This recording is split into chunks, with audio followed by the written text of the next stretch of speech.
Start the policy development process discussion. All right. Slowly, slowly.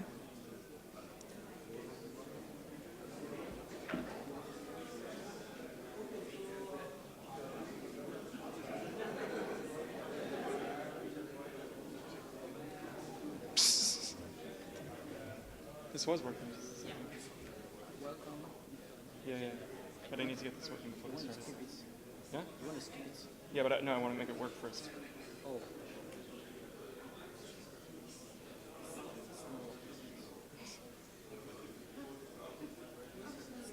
It was working just a second ago. Yeah. Oh, now it works. It's weird. Yeah, now it works. Okay. So this is the policy development in the AFRINIC region discussion with Seun Ojedeji and Adam Nelson. And we'll have Ernest up here in a second. I'm just going to start right off. This must be low in battery, probably. Okay, so the agenda here, this is going to be a long one, everybody. I hope you're all ready. 3 policy sessions, 1.5 hours for the first one, 2 hours for the second one, and 1.5 plus hours for the third one. This is the agenda. So we're going to go over the policy development process, the PDP. Ernest is going to give a status report on policy implementation. We're going to do a summary of proposals under discussion in AFRINIC, a summary of interesting proposals in other regions, which Ernest is also going to do. Also, some updates on the resource policy manual status. And then finally, we're going to do the out-of-region use of AFRINIC numbers resources, AFPub 2014, Gen 002. And then we'll leave the rest for the other discussions after lunch. Okay, so I just went over this agenda. Our policy development process, the PDP, is defined in a policy. The URL is right there. There's a whole web page dedicated to it. It's based on the principles, 3 principles: openness, transparency, and fairness. Those are the 3 principles everything bases itself upon.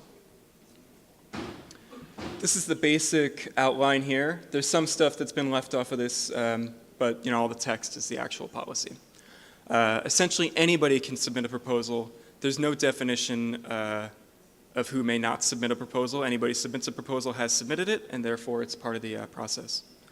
The way to submit a proposal, a draft policy, is to write it up in the format that we have, although any format is technically available. Post it to the RPD list, and if you want some help or discussion, you can talk to some people off-channel or send an email to the PDWG, and we can give you some advice on how to format it properly. Once it's on the RPD list, it then gets put up to the website by the Secretariat, and then it's available for public comment. The discussion should be in the RPD list for at least 4 weeks. Therefore, any policy submitted for this meeting should happen 4 weeks prior. There's then a discussion at the public policy meeting. This is where you are right now. And then we do the consensus building. So people discuss the proposal. They discuss different modifications they want to make to the proposal. They discuss disputes that they have. They discuss the actual grammar to make sure that words make sense. Everybody should use the correct words. After that, if the policy does get consensus, it moves on to the last call in the RPD list. If it does not get consensus, it moves backwards into a discussion on the RPD list. So basically, either way, it goes onto the RPD list unless there's so little consensus that it's abandoned. It sits there in the RPD list for 2 weeks with the last call.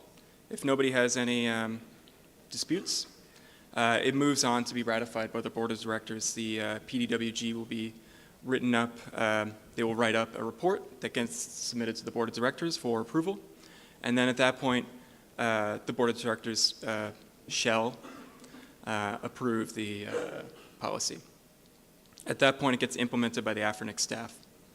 Something we don't really discuss here, but does happen and can happen, is the staff can evaluate the policy and give feedback on the policy earlier on in the RPD in that discussion period. The RPD list, here are the URLs. You can just Google them, or you can go to the AFRINIC website, and there are links to them. Everybody in this room should be on the RPD list. It's really important to participate. These public policy meetings are open to anybody. You do not have to be a member of AFRINIC. You don't have to be a member of anything. Anybody who participates is considered a member of the PDWG. And then there are 2 co-chairs elected by the community. Those co-chairs are Shayun and myself, Adam. When you submit a proposal, just make sure that it goes to the list, as I said. AFRINIC can provide administrative support, including statistics. So if there are any open questions about, let's say, usage or anything like that that's relevant to the conversation, the secretary can provide that. Draft policy gets posted to the list, published on the site, as I said before. It must be available for review. So changes may be made based on discussion, or they may not be made based on the author's decision-making and based on the community. If nothing happens and there's no debate, then the draft expires after 1 year. The author also has the right to withdraw the proposal. At the public policy meeting where we're at right now, the agenda was announced 2 weeks prior, so we're on schedule. No changes are allowed in the last week before the meeting, or no substantive changes, I should say. Then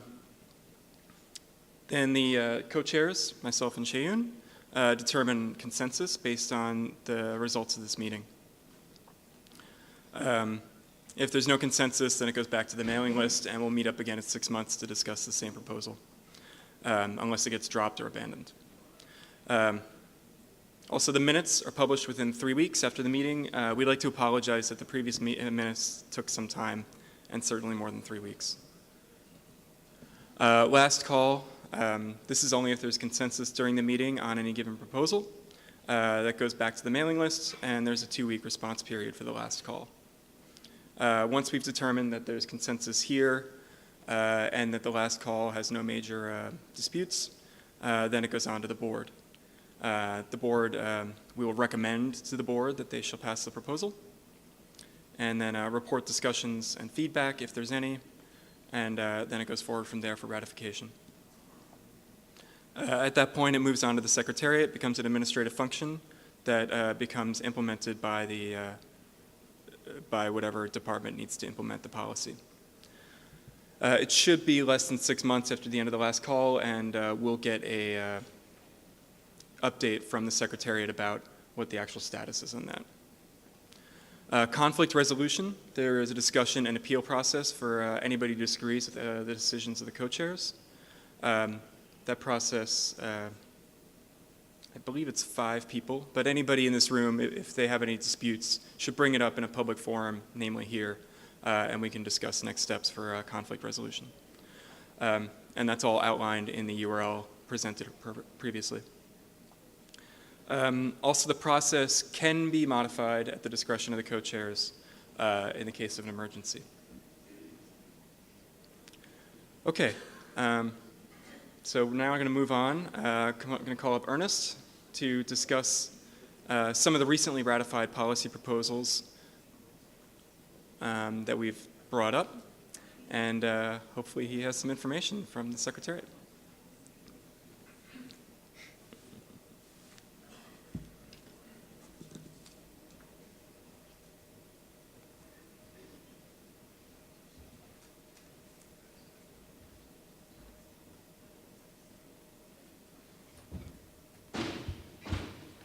Okay, thank you, Adam. Good morning, everyone.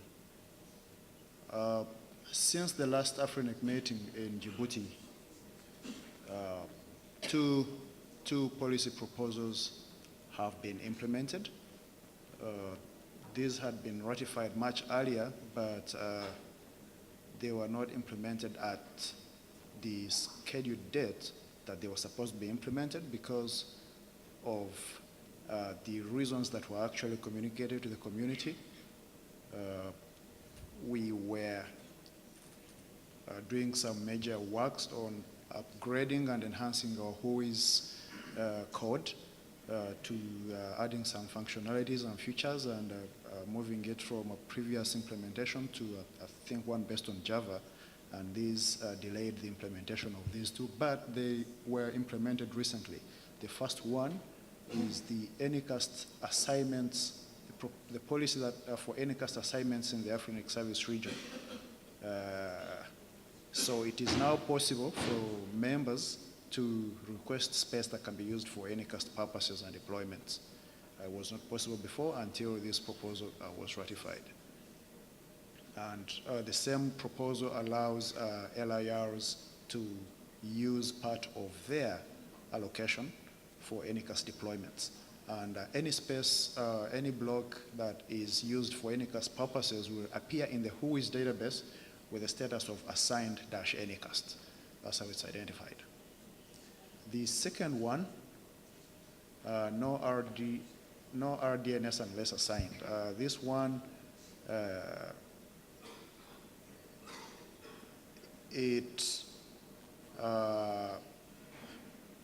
the result of this, if any LIR has not registered any space that has been issued to its clients or its own infrastructure in the WHOIS database, these fragments are registered as PA assignments or sub-allocations. So if the LIR has not done this, then reverse DNS delegation services will not be allowed or will not be offered to that LIR.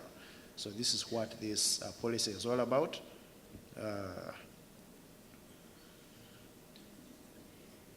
In the same policy, current members have up to June 2015 to be compliant. And after that, a reverse DNS delegation will actually also be revoked for those LIRs that have not become compliant by that date. So communication was sent out, and our member services department actually will continually inform and remind those LIRs who are not compliant with that proposal to ensure that they become compliant, or else they will lose their reverse DNS services that are being offered.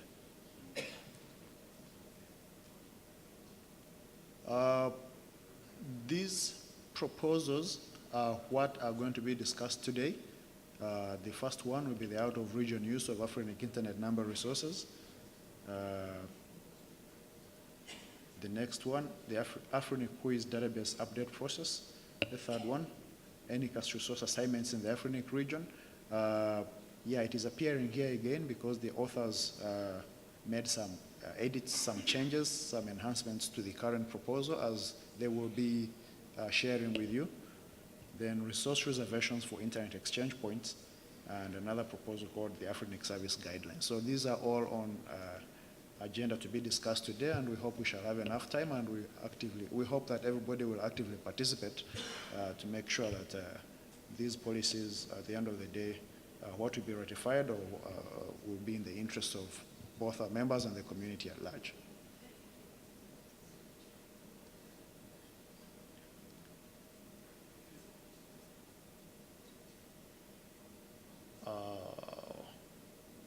I believe is the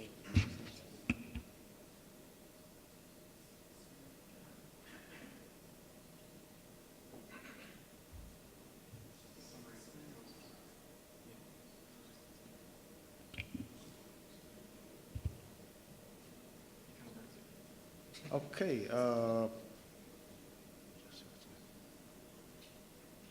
So this is a summary of each of the proposals that is coming up for discussion today.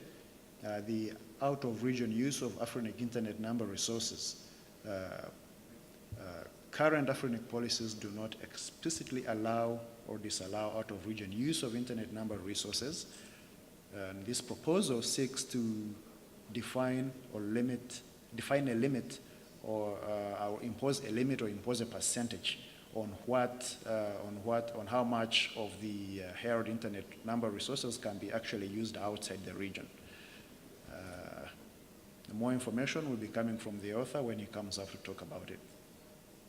In the WHOIS database update process, it asks AFRINIC to maintain accuracy of WHOIS data through a periodical database cleanup process. And this has been proposed before. It came up, I think, about 2 years ago in Lusaka, and it's coming up again because AFRINIC actually requested the author to propose it. When it came up in Lusaka, we informed the author that we were already doing something like this internally, and it might not be needed, but we later requested the author to come up with a proposal again. Any cash resource assignments in the AFRINIC region. This one, the current policy that is in use for for distributing resources for any cash assignments only touches IPv4 resources. And I believe the authors added other types of resources in the updated proposal, and they will talk about it more. Resource reservations for IXPs, as the title says, speaks for itself. The proposal seeks to reserve IPv4 resources for public internet exchange points in the African region to ensure that there would be discrete IPv4 resources to allow establishment and growth of future IXPs. And the authors are here, they will talk about it. Service guidelines, the proposal intends to improve overall service quality and transparency of AFRINIC number resource services by documenting roles and responsibilities of AFRINIC in the resource distribution process. We also believe the author is here, although I have not seen him or her, but if the author is here, then they will talk about it in more detail.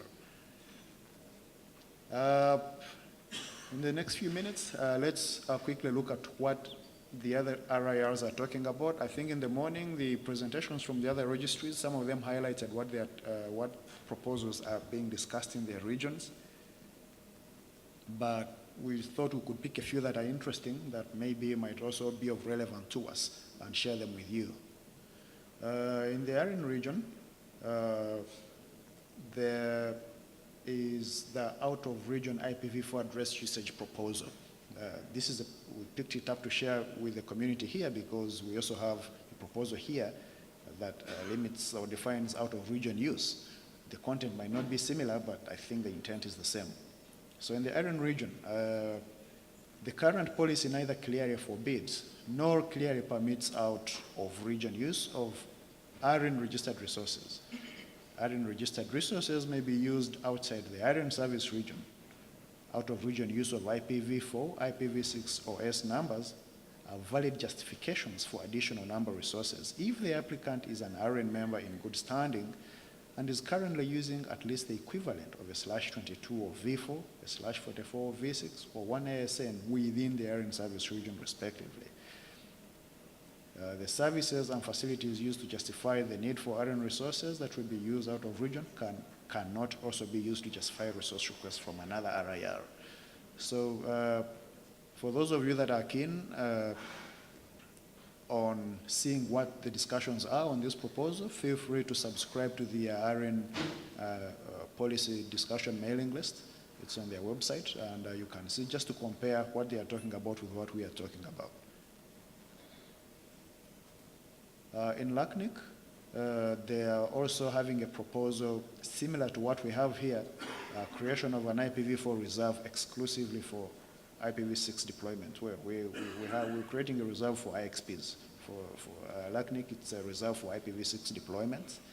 And the proposal seeks to reserve a /14 to be used exclusively by members who justify the need for IPv4 addresses for the immediate deployment of IPv6. We thought this is interesting, and perhaps our community might find it relevant to us, and maybe somebody in the community could also put up something like this.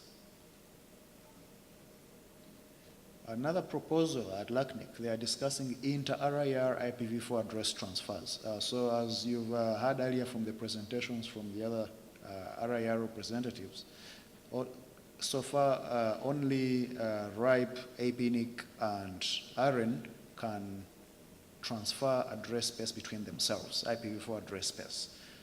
And the folks at LACNIC are considering also having a policy to allow transfer of IPv4 address blocks between LACNIC and the other registries that have a compatible and reciprocal system to receive those IP addresses.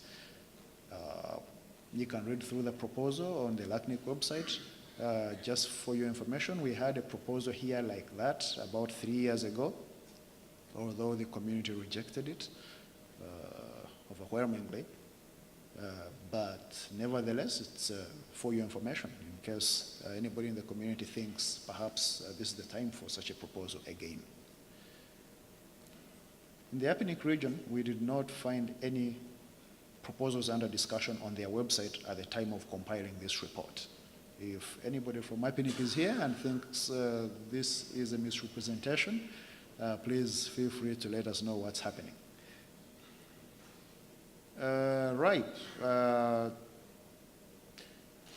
There's RIPE 623, Policy for Inter-Area Transfers of Internet Number Resources.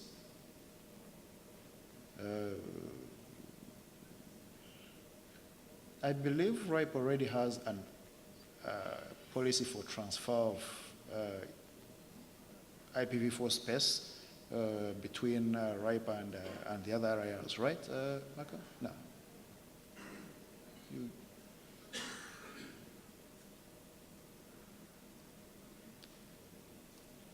You could use the one behind if yeah. Oh, there's a button on it. Maybe you need to just switch it. Yeah. Nope. Good. There it is. Hi, Sander Stefan, co-chair of the RIPE Address Policy Work Group. So at the moment, we have a policy for V4 transfers between RIPE NCC members, so only inside the region. Okay. We're currently working on proposals for inter-area transfers and for transfers of other resources like AS numbers and IPv6 addresses and things like that. So for V4, we have a policy, and in this one, what you mentioned, is for inter-area transfers, which would be compatible with both ARIN and APNIC at this point in time. The policy is written in such a way that it's as flexible as possible, so that we just adjust to whatever the other region expects. So if the other region says we want a needs-based policy, then we do needs-based evaluation, but we try to be as flexible as possible in this regard with this policy. At what stage is it in the PDP? It's in review stage. We're changing the text a little, if I'm correct. Marco nods yes. And it's going to be reviewed again. I think it's going to be published next week. Okay, bit after next week, it's going to be published again. We start a new review phase. If that turns out that everybody likes it, we'll go to last call in. Well, let's leave some margin, month and a half, 2 months, about that. If if everything goes and everybody likes the current, the new version of the proposal. Okay, thank you, Sander, for that clarification. So yeah, RIPE 623, that's a policy for inter-area transfers of internet number resources. Earlier, I said RIPE has such a policy, but no, they don't. What they have is for intra-LIR transfers, internal transfers for between RIPE and NCC members.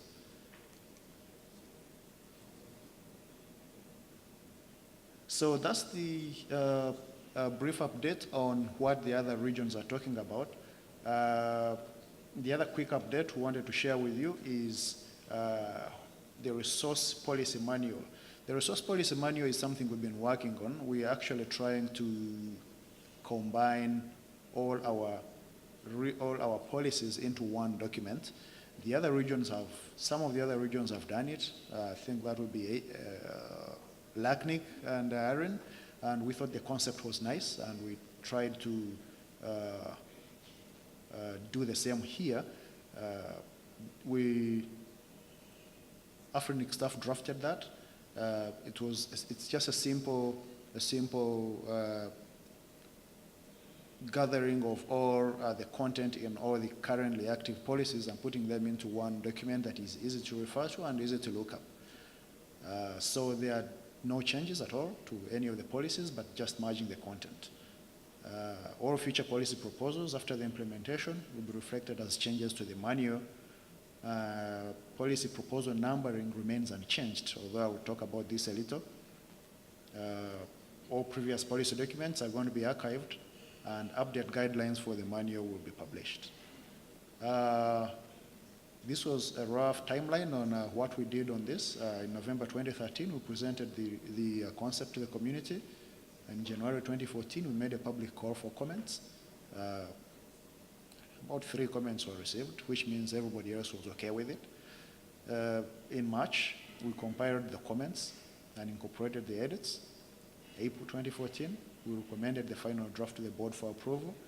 And in one of the board meetings this week, the board approved it. We plan to implement this in January 2015. So with effect from January 2015, we'll have one resource policy manual where all, that will be the central point of reference for all AFRINIC number related policies. We have also been talking about changing the policy ID numbering, and the new format will be that second last line that you see in front of you, AF, the year. What was 3 again? What was the middle one? Say again? Just take me through the 3 is the... So, the current format is AF pub, and you can see the new format, so AF, in order to delineate that we are AFRINIC. The digits for the year, so that people know about when the policy was written. Then hyphen, and then the number, which is an increment for the year, so it starts at 1 at the beginning of the year. And then -V in order to delineate the version number. Yeah. And then, again, an incrementing number starting at number 1. When the policy is accepted, the version numbers disappear, and then they become part of the archive. Yep. Thank you, Adam. So the old numbering is going to go away. We also shared this with on the mailing list. A few comments were received, but nothing major to change the nomenclature that had been proposed. So once the resource policy manual becomes active, yeah, most of these IDs here will be used mainly on the archived policies, on the archived proposals. So, thank you, and I hand the floor back to Adam to continue with the rest. Are there any questions for Ernest or myself, or Shane?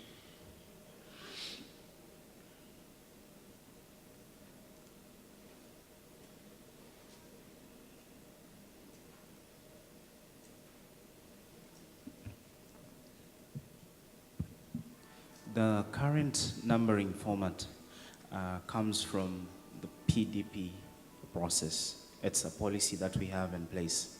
Your intention to change the numbering format is something that maybe has merit to it.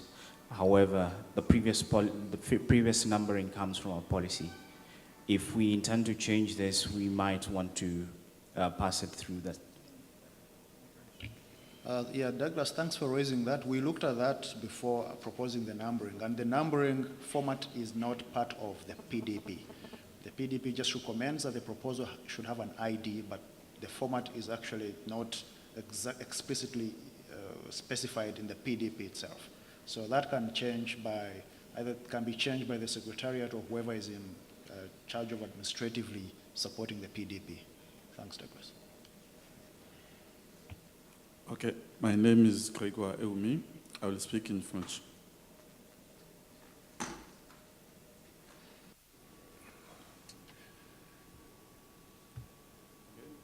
D'accord.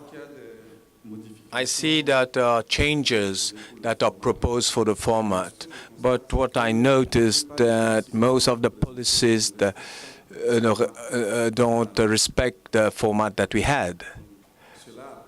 This caused the organization to discuss on the PDP, and we note also that on the list, people think I support, but what do they support? Normally, we should have discussions, technical discussions, to understand but I see that the policies come in an interactive, there is no cohesion. Also, there were, so that the policy could go through, we must organize discussions. Well, just in the first point, with the numbering system, it would not take effect until January 1st. So we're still on the old numbering system. There's no change to the current ID system until January. Non, le changement ce n'est pas par rapport Changes are not concerns on the format. It's not the numbers itself. It's a template. Le template n'est pas respecté. The template is not respected by the policies presented. There is a template for the policies. We try to work with the authors to make sure that the presentation of the proposals actually is in sync with the template. If you have noticed maybe one that is not in sync with the template, we'll be happy to see which that one is, and maybe that was a little bit of an oversight. Which particular proposal is not in sync with the template? Did you notice anyone? Because we try to make sure that they follow the template as specified in the PDP. And we're not aware of any, but if you spotted any, we'll be happy to check it out, and maybe then apologies for that, if there is really any. Just to, so I agree with what Ernest has said. We try as much as possible to make sure that it follows the template. That is mostly what Ernest does that mostly, and we, the co-chairs, also look into it. On the other comment about people responding +1 we as the co-chair we would love to actually see discussion, people giving reasons why they are doing +1. However, some may actually have nothing to say apart from the fact that they actually support the proposal. So yes, +1 indicates a support. It's too short for us, but we could say it's too short, but also at the same time, it's a view. So if you think you'd like to see more discussion, then you could just come up with, raise some contributions or comments that could actually make people respond in a more substantive manner. Thank you.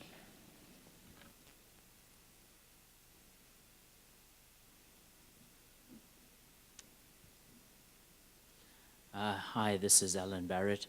On the issue of numbering, it's my understanding that the PDP says that the staff will assign a number. It doesn't specify the format. And I've been saying for several years now that the old numbering system is unwieldy. The numbers are too long, and the URLs to access the policies on the website are even longer than that. So I applaud the decision to simplify the numbers, and I would ask that you also please simplify the URLs on the website. So if I know the number of a policy, maybe it's AF 2015-1, then the URL to access it should be something that includes that number in a very simple way. Then on the discussions, I think when people support a proposal, I don't think they need to give reasons. They can just say, I support. But if you oppose a proposal, I think it's important that you explain why you do not support it. What do you think is wrong?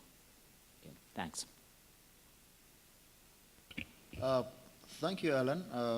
Your comment on the long URLs is noted. That one is not really only specific to the policy pages, but it's a website-wide issue, and I believe that the team in charge of that is listening, and that will be attended to, hopefully.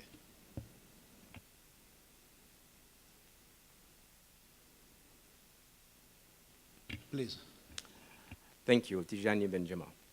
I don't know if it is part of policy development process, but I have a concern about the nuts. I understand that when we didn't have the IPv6, it was a real advantage to have the nuts so that we can multiply the number of addresses. But now with IPv6, there is no reason. Why I am saying that? It is mostly because of the security. Cyber crimes are more and more, exist more and more, and it is much easier to prevent it if you have one public address for each one. And also, the quality of the connection would be better if we don't make use of the nuts. Thank you. Okay, thank you, Tijani, and that's an issue that has always come up at many of our policy sessions, but I would like to kindly request the co-chairs to take note of that in the interest of time, and we discuss it in the open policy hour, which will be the last policy item in the afternoon. So, Sean and Adam, please take note of that. Thank you. Yeah. Hello. Je vais faire mon commentaire en français. I will comment in French. I would like to react concerning this policy. I think this is the case now that I have read the policy, and my contribution will be in these terms. And I think I talk according to my ISP experience. I think that we don't even have to let even 40%. Sorry, excuse me, please. We actually haven't started this particular session, this particular item. Questions we're taking now is in relation to the presentation that Adam and Ernest gave. So I would like to suggest that you keep that, take note of the question, and once the author presents, then you can come back. Okay. Yeah. Thank you. Okay. Okay, thank you. And well, I'm sorry, but you did mention that if there's an example of where the templates and formats are not being followed, you'd like to know.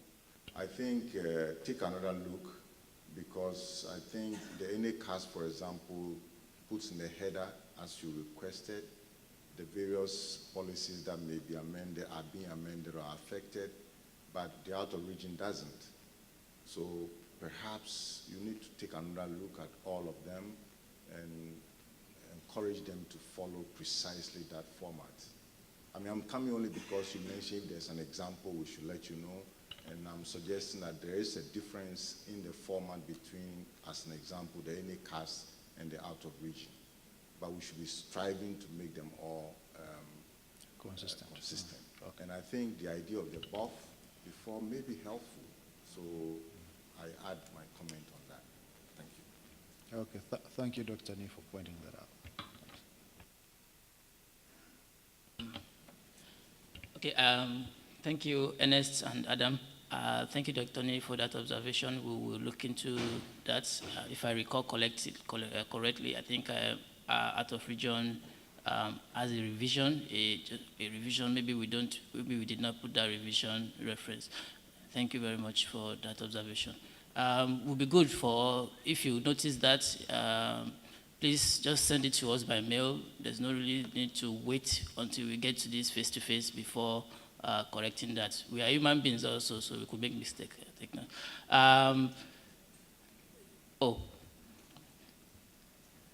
Alan? Is this on this same?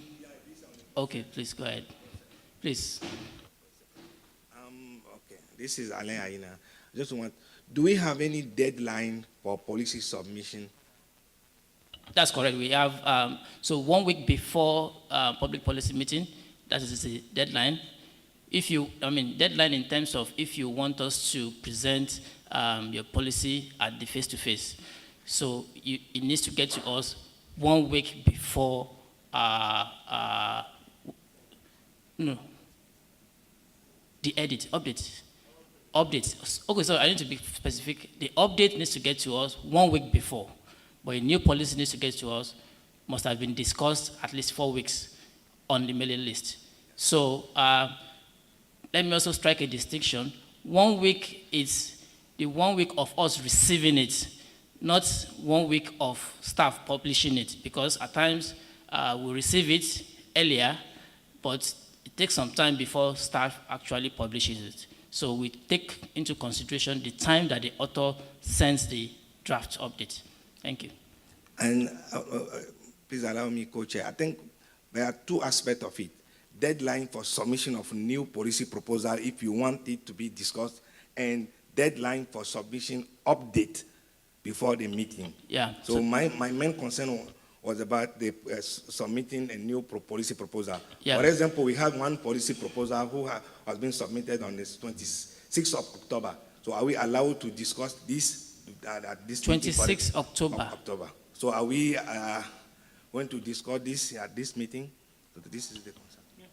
What was there a policy that was? I don't think there was a new policy that was submitted 26th October. I think it must have been an update of the draft policy, and most likely, sorry, can you mention what policy is that? If by submission date you see 26th October on our presentation slide, if that is what you're referring to. No, on the web page, the AFRINIC service guideline, the submission date on the website is 26th of October. On the website. Okay, so that is most likely the scenario I was explaining, that we may receive submission to perhaps Ernest, you want to comment on that?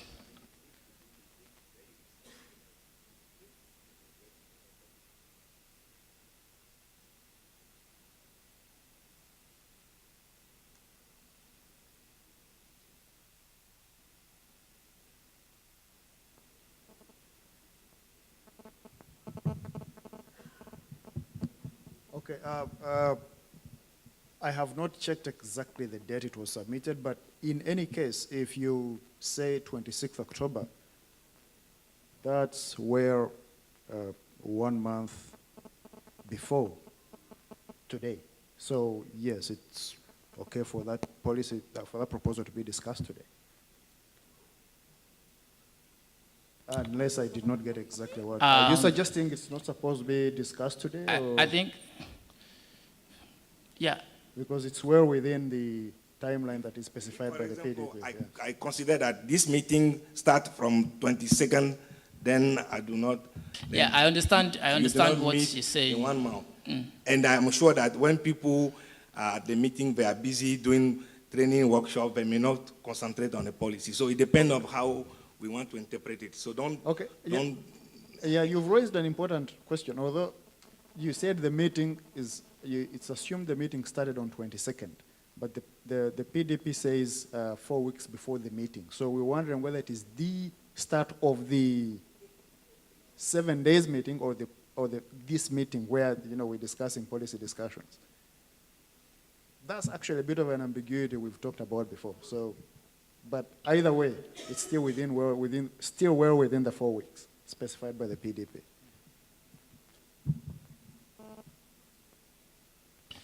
Okay, thank you. Alan, I hope we can proceed. Yeah, thank you very much. Yeah, Andrew, please. Hi, Andrew Alston. Chairs, one of the things that I'd like to ask is if there is any clause in the bylaws, or if it is possible, if not, to come up with a way to do expedited policy within this community. One of the concerns that I have personally is that a policy, when proposed and then discussed, if it comes back to the floor, if it is proposed right after this meeting, for example, the day after this meeting, it is discussed, then when it comes to the floor, there is no consensus, but some edits could get consensus. You've now taken 6 months. Before it can actually be discussed again, it's another 6 months. And then another 6 months and another 6 months potentially. And if I remember correctly, the example of this was the soft landing policy, which dragged on for, I'm not quite sure how many years, perhaps Ernest can comment, but I believe it was 3 or 4 years before we managed to get that policy through. And while I realize that there are limitations on how many times we can meet in a face-to-face meeting like this, I do think that there is a pressing need to be able to create policy in a way that is expedited so that we are not sitting waiting for multiple years for policies which could potentially be urgent. That is of a major concern of mine. Okay, thank you, Andrew.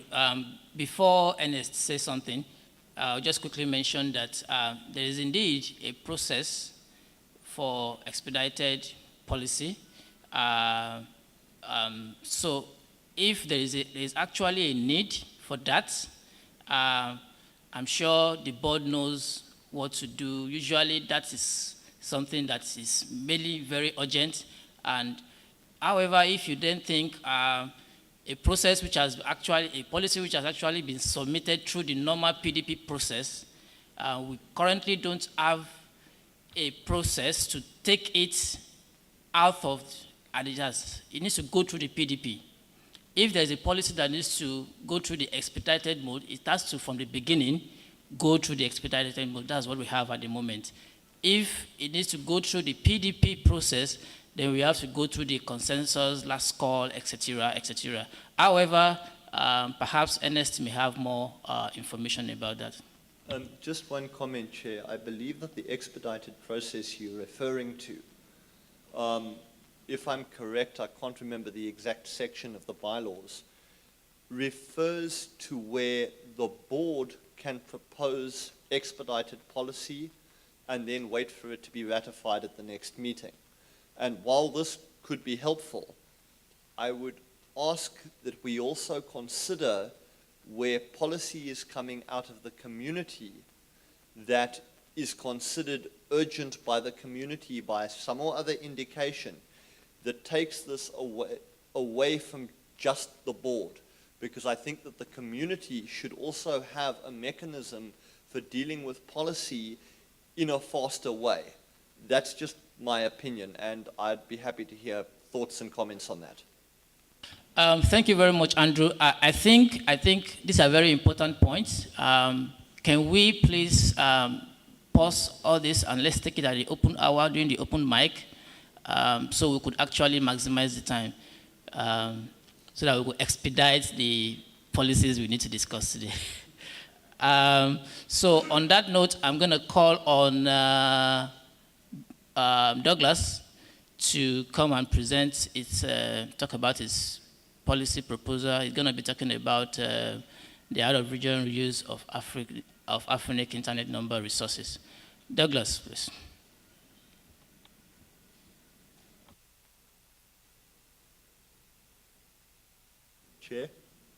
Chair, if I may, just one very brief follow-up question. Yeah. I'd like to ask, I see that in the room we have one of the co-chairs of the RIPE PDP process. Okay. And I'd like to ask if he can comment on how RIPE deals with expedited policy, if at all. Okay, thank you. Please, can you do that? Hello, please take note of that question during the open mic, then you can respond. Thank you.